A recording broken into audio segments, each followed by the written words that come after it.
You're listening to the Greeks Gridiron, live with Ethan Haristodoulou. Welcome back, everyone, to more of the Greeks Gridiron. I am Ethan Haristodoulou, and today, continuing on with our draft grades, we are discussing the New England Patriots and their fairly controversial draft class. If you live in the New England area, the media and fans have been all over it because of some questionable decision-making in the early rounds and even in the late rounds. So make sure, Patriots fans, hit the like button, hit the subscribe button, comment down below. How do you feel about this draft class? What would you grade the Patriots as? And let's dive into it, shall we? We'll start with day 3. We'll get into day 2. And then we'll finish off. We'll wrap up with day 1 and that Cole Strange selection. So for the day 3 pick, there is a lot to go through here. We have 7 different players selected by the Patriots here in days number 3, which is rounds 4 through 7. And it's a mixed bag. They did select some team needs that I do appreciate and I do like about this group, but then there's also some head scratchers. But if you follow the Patriots and you understand the Patriots enough, it kind of makes sense as to why they did what they did to an extent. And I'm not trying to defend Bill Belichick to the death or anything like that, but it does kind of make sense to me. Now, when I look at like the cornerback, Jack Jones out of Arizona State, Chasen Hines, center out of LSU, and like Andrew Stubert, offensive tackle out of Michigan, those are team needs. They needed to address the offensive line a bit. You're getting some quality depth guys there. Jack Jones, I really like that they spent their first day 3 selection on a cornerback, position of need. And I do actually think he brings some solid potential to the table. As for Jason Hines and for Andrew Stuber, I mean, those are guys that like you're hoping to get some stuff out of, if they're quality rotational guys, like excellent. There you go. The other 4 selections, I think, are more head scratchers than anything else. Sam Roberts at defensive tackle makes sense. Bill Belichick loves his guys on the D-line. So I get where that pick comes from. It's Bill Belichick in a nutshell. But when you look at the running backs, Kevin Harris and Pierre Strong out of South Dakota State and South Carolina, and then Bailey Zapp, the quarterback out of Western Kentucky that everyone's head scratching about because why are you selecting a quarterback after you took Mac Jones last year in the first round? At face value, you're like, well, what the hell's going on here? However, the Patriots are a team that drafts running backs fairly well, and they're always getting quality numbers out of their running backs, no matter where they're selected from. They've always run with a committee backfield, and you can argue a guy like Sony Michel and whether he was a bust or not, even though, his rookie year, he was a large proponent in that run game and them ultimately making it to the Super Bowl and winning.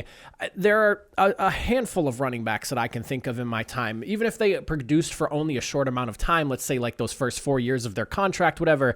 I mean, you have Lawrence Maroney, Ben Jarvis Green Ellis, Sony Michel, James White, and potentially now Pierre Strong and Kevin Harris. You add to those lists. There are guys that the Patriots have drafted in the past where they've kept them for, 2, 3, 4 years and moved on. It feels like that's kind of what this is about. You obviously have Damian Harris back there, and you have Ramondre Stevenson as well. I feel like the Patriots like to continuously have a flow of running backs coming in and out of the team at all times. They don't really commit to a running back. The last time I can think of like a big money running back that they ever really had was like Corey Dillon, and correct me if I'm wrong, Patriots fans, but I feel like that's the most amount of money invested into a running back that I can remember. And so with that, do I understand the selections a bit? Kind of, but do I think that they should have been selected? Not really, but it makes sense with what they do with the Patriots organization and kind of how Bill Belichick operates his running back room. And the fact that he, spent round 6 picks, and he did pick a round 4 with one of those running backs there in Pierre Strong. I mean, it's tough because you want to look at the upside of these players and believe in Bill Belichick, but it is a head scratcher. I gave the overall day a C-. When I go through the picks here, Jack Jones got a C+, Chasen Hines I gave a C+, Andrew Stubert I gave a C+. But then when you look at the other guys, Roberts I have a C, Kevin Harris, the running back, is a C-, Pierre Strong is a C-. I also graded Bailey Zapp as a D+. I understand the success he had in college over there at Western Kentucky, but I don't really know what value he serves you in the now to help, someone like Mac Jones who needs a little bit more help around him to help him grow in that QB1 role. It just doesn't really make sense to me. Could you maybe flip him potentially in the future if he plays well in the preseason? Absolutely. But I mean, we're talking now. We don't want to talk about 2 or 3 years down the road where they flip Bailey Zappe for a 3rd round pick. Like, awesome. I know that you guys were able to somehow swindle the Texans with Ryan Mallett. I understand that like stuff like that has happened with New England, but like, let's not draft a quarterback just so we can flip him for a 3rd round pick in the future if that's really the best case scenario. I don't think that they're drafting Zappe to, replace Mac Jones or anything. He's going to be a clipboard guy, but I don't know. It just doesn't make sense to me. And you have a guy like Brian Hoyer, who's essentially like your quarterback's coach as well as a quarterback. I don't know. It doesn't make sense to me, but it is what it is. C- for day 3. Going into day 2 now, this is where I think the Patriots actually had the best part of their draft, and I was really impressed with it all. Taekwon Thornton, dude's an elite burner, awesome speed, the type of wide receiver that New England has never really had, as long as I've been watching at least. And so with that in mind, I mean, this is a guy who can easily create separation. He has incredible run after the catch ability. Like, this is the elite speed type of player that we wished that Tom Brady would have had while he was in New England. And then, I mean, if you just watch his tape, good at some of the tough contested catches and tight window sort of catches. I mean, he absolutely kills cornerbacks on drags and flats. I mean, drags, flats, slant routes, all those things. Like, there is absolutely no shot for cornerbacks to keep up with him because of the way he moves. He is just so quick and has so much potential to him. I like this pick, and I gave him a B+ for the selection. I know some people were like, well, why didn't you get George Pickens or whoever else? Sky Moore, I think, might have been on the board.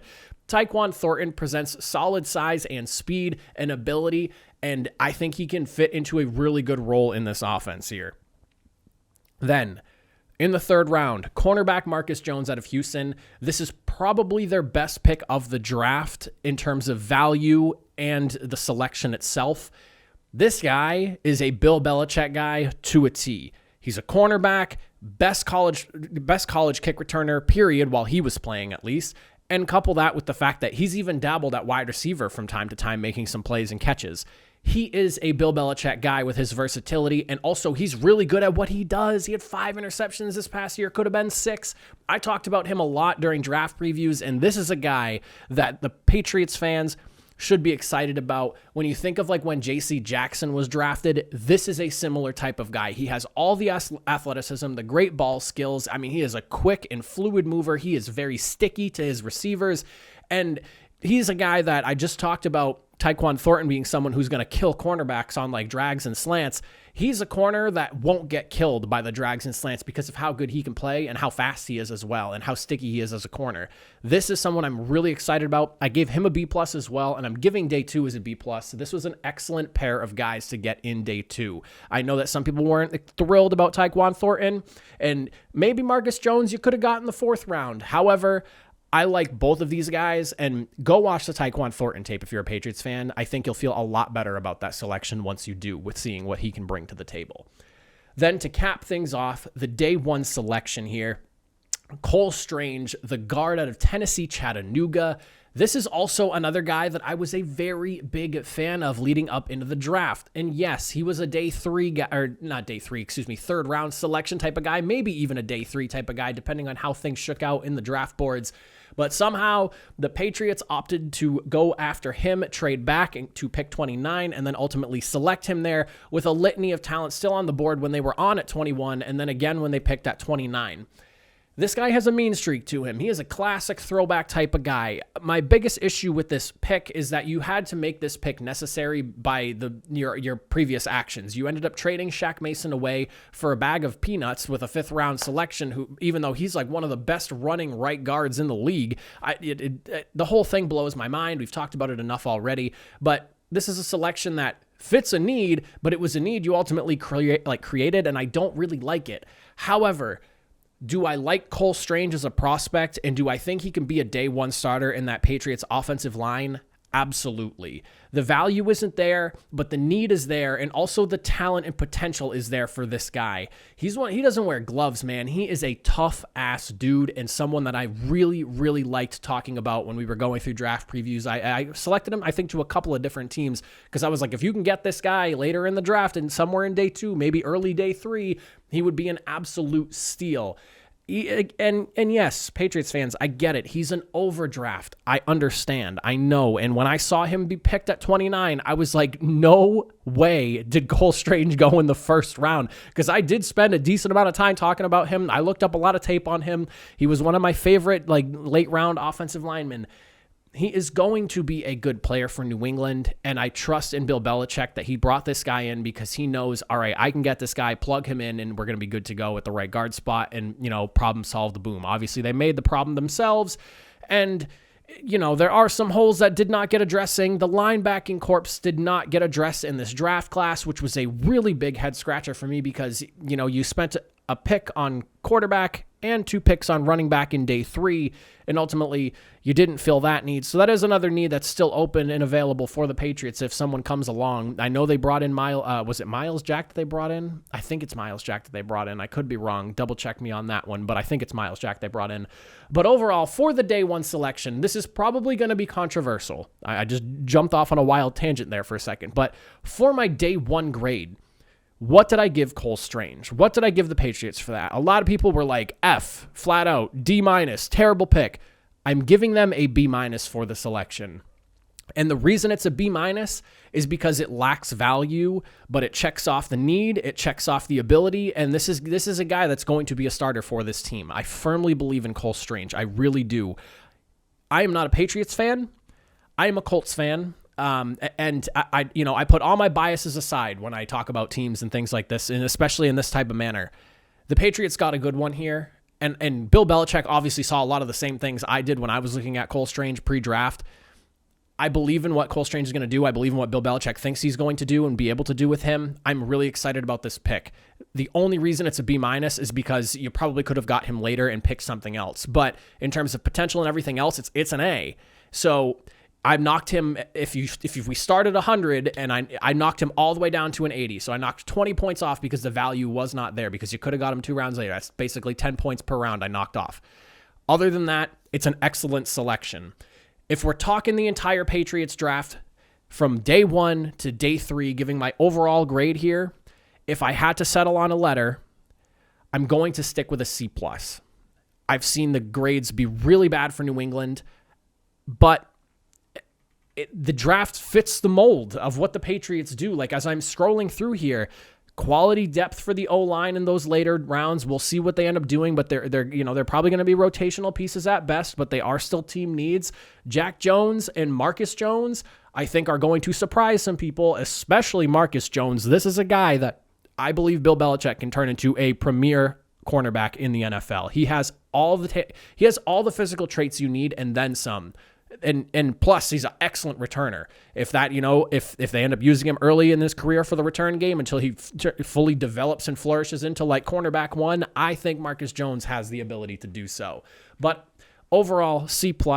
That's where I'm going to stand with the Patriots here. My Patriots fans, let me know what you think. Do you feel any better after hearing me talk about this a little bit? Do you feel worse about me hearing me talk about it? What do you guys think about some of these selections here? I didn't really get into a ton of detail on the day 3 guys just because there was so much here, and I don't want to keep these videos too long. I'm already at 13 minutes here, but I want to hear what you guys have to say, so let me know. As always, I appreciate you all for watching. I will catch you guys next time. Have a good rest of your Friday afternoon, and I will catch you guys potentially this weekend with some more stuff. We'll see.